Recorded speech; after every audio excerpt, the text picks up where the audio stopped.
देखें, हिंदू और मुस्लिम प्रॉपर्टी कानून के बारे में आज जानेंगे क्या है और इसमें किस तरह कानूनी नियम के अनुसार हिस्सा दिया जाता है, इसको भी आज समझेंगे।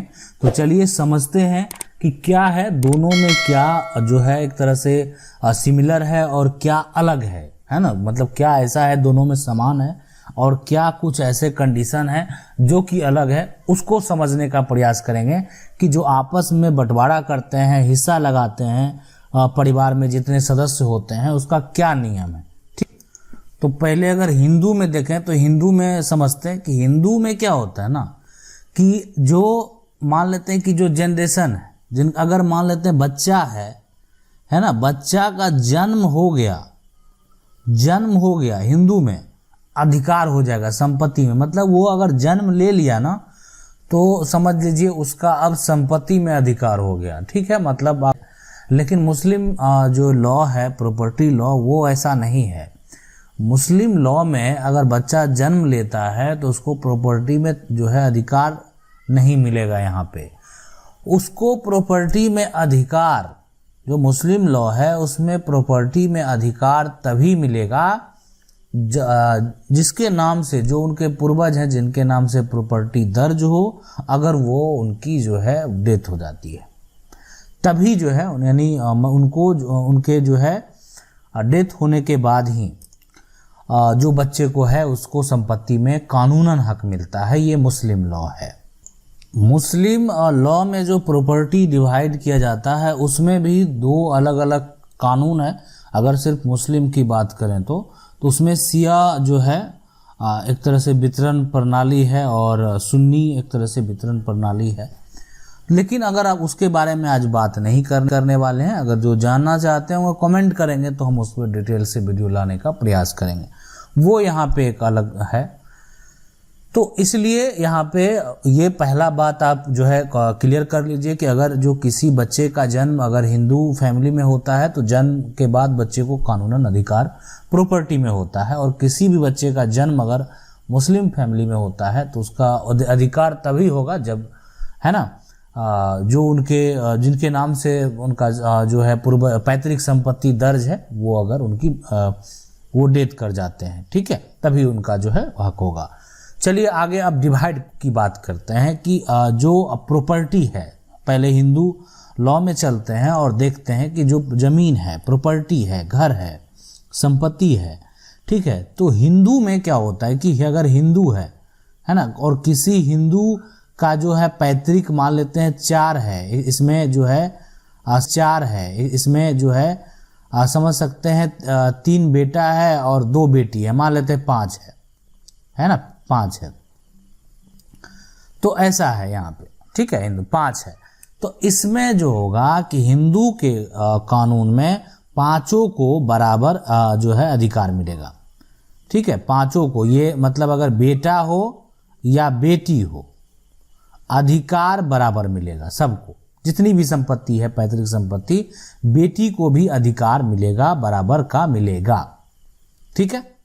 अच्छा, ये जो है ना, ये संशोधन करने के बाद हिंदू का जो है एक तरह से प्रॉपर्टी लॉ जो है उसमें संशोधन करने के बाद ये 2005 में लागू किया गया। उससे पहले ऐसा कोई नियम नहीं था, मतलब जो था बिल्कुल था, लेकिन इसको जो लागू कर दिया गया, बात को समझने का प्रयास करें, उसके पहले थोड़े उसमें करके इसको जो है लागू कर दिया गया कि जो बेटी है वो अगर प्रॉपर्टी में हिस्सा लेना चाहेगी तो उसको समान जो है अधिकार मिलेगा, जितना बेटे को मिलता है उतना बेटी को मिलेगा अगर वो लेना चाहेगी। तो नहीं लेना चाहेगी तो उसके लिए क्या करना पड़ता है वो हम आपको आगे जो है बताएंगे। पहले चलते हैं मुस्लिम लॉ में, ठीक है। और मुस्लिम में भी क्या होता है, जैसे मान लेते हैं कोई मुस्लिम फैमिली है और उनके जो बच्चे हैं, ठीक है, मुस्लिम फैमिली है और उनके मान लेते हैं कि यहाँ पे,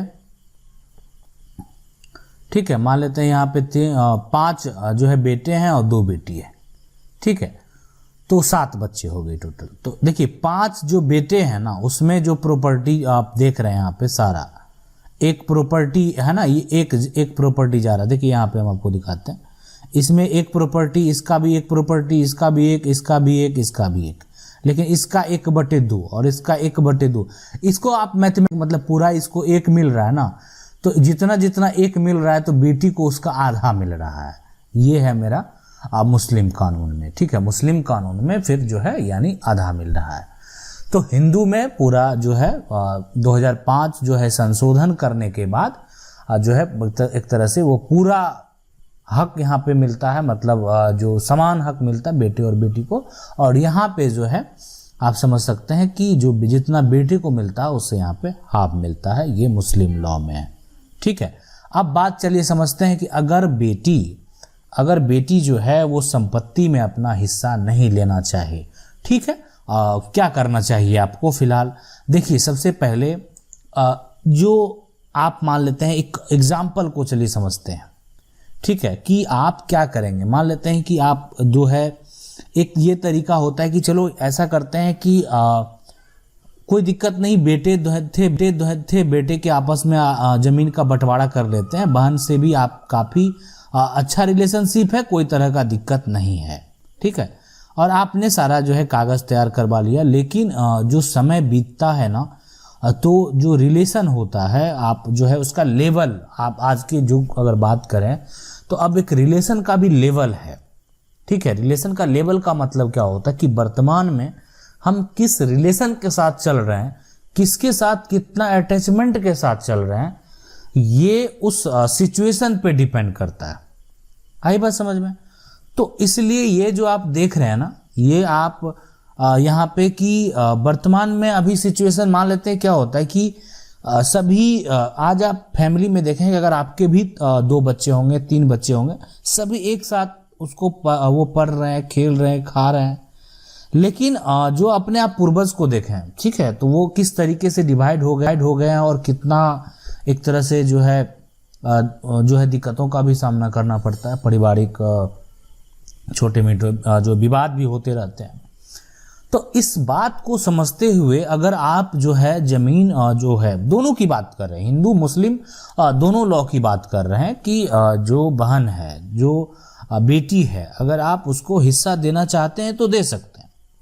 जो नियम है उस आधार पे आप हिस्सा दे सकते हैं, कोई दिक्कत नहीं है। लेकिन अगर आप बहन और जो बेटी है वो अगर हिस्सा नहीं लेना चाहती है तो वो मौखिक तौर पे कह देना, तो वो उसका कानून से फिर हिस्सा नहीं चला जाता, मतलब कानूनन उसका हक फिर बरकरार रहेगा, उसके लिए भी, उसके आने वाले जनरेशन के लिए भी। उसके लिए भी नियम कानून बनाए गए हैं, ऐसा नहीं कि नियम कानून नहीं बना हुआ है, नियम कानून उसके लिए भी बनाए गए हैं कि किस तरीके से वर्क करना है।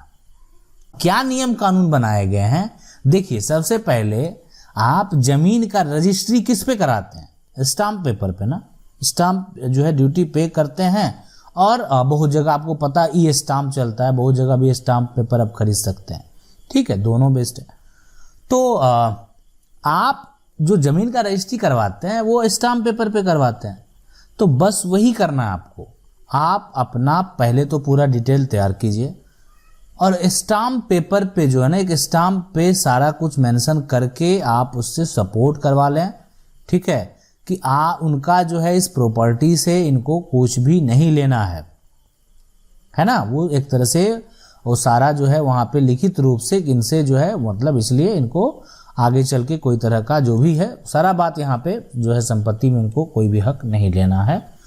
और वो जो है जो भाई होंगे उनको वो चीज़ जो है दिया जाता है। जब उनका वो दस्तखत होने के बाद, सब कुछ जो है उनका जो भी है डिटेल वो मेंशन होने के बाद, जब वो जितने भी वो दस्तावेज बनेंगे सब पे अगर सिग्नेचर हो जाएगा ना और वो स्टाम्प है, तो वो लाइफ टाइम आपका वैल्यू होगा, कोई तरह का दिक्कत नहीं है।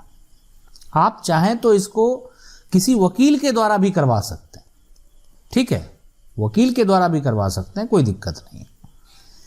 जाके मिलेंगे और अनुबंधन में किसी वकील से और सारा काम करवा सकते हैं। तो ये कराने के बाद ना, ये अगर आप करा लेते हैं, ठीक है, तो ये जो है ना आप इस तरीके से अगर आपका तैयार हो जाता है तो आगे चल के कोई भी जनरेशन में क्लेम नहीं आएगा, कोई तरह का दिक्कत नहीं आएगा। आप आसानी से जो है ना, आप आसानी से उसको जो आगे जनरेशन है उसको यूज करेंगे। कभी भी कोई जो बहन है, बेटी है, उसके जनरेशन या उनके द्वारा प्रॉपर्टी के लिए फाइट नहीं करेगा, तो ये फायदा, फाइट नहीं करेगा तो ये फायदा। तो आज आप समझ गए होंगे हिंदू लॉ के बारे में, मुस्लिम लॉ के बारे में, और भी मुस्लिम लॉ में जो है एक तरह से मुस्लिम लॉ जो है उसमें और भी अलग अलग कानून है और जो है उसमें, तो वो भी हम आगे चल के जो है बताने का प्रयास करेंगे। हिंदू के लिए भी जितने भी एक तरह से प्रॉपर्टी लॉ हैं वो सारे जो है बताने का प्रयास करेंगे। आशा करते हैं वीडियो अच्छा लगा होगा। वीडियो अच्छा लगा वीडियो को लाइक जरूर कर दें। चैनल को पहली बार देख रहे हैं सब्सक्राइब करके जो बेल आइकन है उसको जरूर दबा लीजिए। मिलते हैं अगले वीडियो में, तब तक के लिए।